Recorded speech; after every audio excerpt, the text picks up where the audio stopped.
एका जमीनदाराची मुलगी सरला नावाच्या मुलीशी विवाह केला होता आणि हे तेव्हा त्यांचं चित्रपट करिअर सुरू झालं असतानाचीच ही गोष्ट आहे. दुसऱ्या मुलीचा जन्म झाला आणि सरलाची तब्येत बिघडली, काही कॉम्प्लिकेशन निर्माण झाली आणि त्यांच्या पत्नीचं निधन झालं.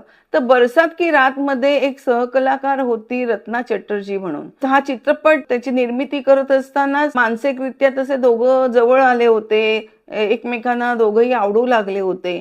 तर जेव्हा पत्नीचं निधन झालं त्यावेळेला त्याच्यानंतर मुलींचं आता कोण वाढवणार, तर घरामध्ये स्त्री पाहिजे म्हणून भारत भूषणनी रत्ना चटर्जी यांच्याशी विवाह केला होता. रत्ना चटर्जी या नंतर टीव्ही वरती मुंबई दूरदर्शन वरती सुद्धा निर्माती म्हणून काम करत होत्या.